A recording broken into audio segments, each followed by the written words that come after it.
As Karina Bolster found out, this drug is easy to get and hard to track.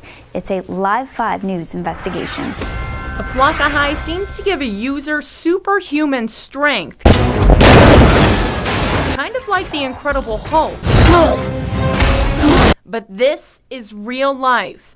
Watch this man try to rip the doors off the hinges of a police department in Florida. The effects are just out of this world in a bad way. At the end of August, the Colleton County Sheriff's Office was tipped off by the DEA, or Drug Enforcement Administration, that Flakka was in Walterboro.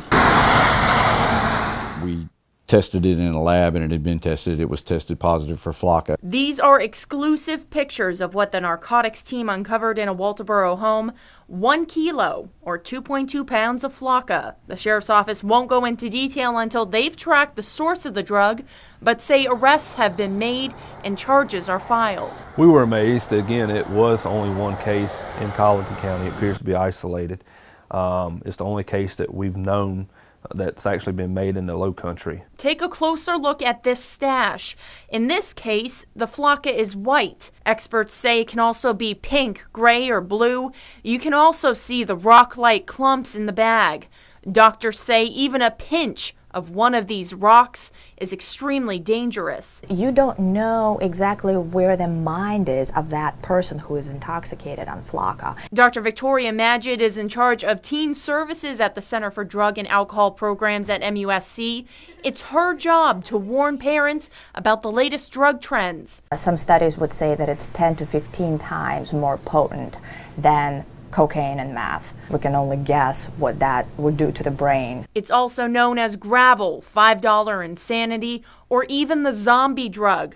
The DEA says it's similar to bath salts and primarily made out of the Katha plant grown in Asia and Africa. It's not like any other drug. It's when you putting this in your body, you never know what you're going to get. Like that crazy story out of Spartanburg County of the couple who say they saw possums and people jumping out of their fridge and microwave. There are hundreds more like that case, from car crashes to breaking and entering. It's a killer as well, contributing to at least 40 deaths last year. The youngest this year, a baby boy born 10 weeks early with Flakka in his system. He only lived 1 hour. The jury's still out on the long-term effects, but I would say, why gamble? Google and look at those videos. The most cases have been reported in Broward County, Florida. Now it's moving across the nation through Georgia, Texas, Illinois, Wisconsin, Kentucky, and now here in South Carolina. When I was reading the reports about Florida, I knew back then it was a matter of time. And that's what prompted me to go and educate myself about this new drug. We have to stay on our toes. A report from the National Forensic Laboratory Information System shows there were over 3,900 cases reported last year, ranking 6th behind the top synthetic drug methamphetamine. The federal government has a temporary ban on Flakka through 2016, but experts say designer labs are always a step ahead of the law.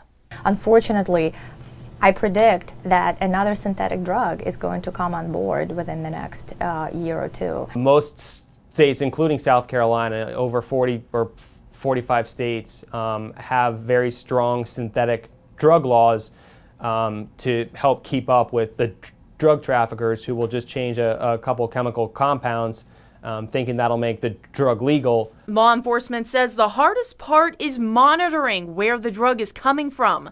What makes tracking this drug especially challenging, the DEA says it can be bought online and shipped right to your doorstep. It's caught primarily either by postal inspectors or by Customs and Border Protection agents who go through and screen mail as it comes into the country. So those are kind of the two ways I will initiate a case. The DEA will also initiate a case at the request of local law enforcement. Perhaps the most dangerous thing of all, though, Flakka can be smoked, injected, snorted, or even eaten. If they see somebody and they appear to be irrational, irate, and they may be taking clothes off because their temperature's so hot, or they're talking out of their mind, or they're acting somewhat zombie-like, for lack of a better word, they need to contact 911. It gets into their body, It's a very cheap high. It's a very quick fix, and it leads to a level that they cannot control what their body does. The goal now? Education and prevention. Karina Bolster, Live 5 News. Sheriff Strickland says his deputies have been trained on the effects of this drug and how to approach someone who's on it. For example, because of that superhuman strength, he says multiple deputies are recommended when trying to arrest the suspect who's high on Flakka. Karina also reached out to sheriff's offices in Charleston, Dorchester, and Berkeley counties. All of them told her they are working on a plan for their own deputies. We'll be right back after this.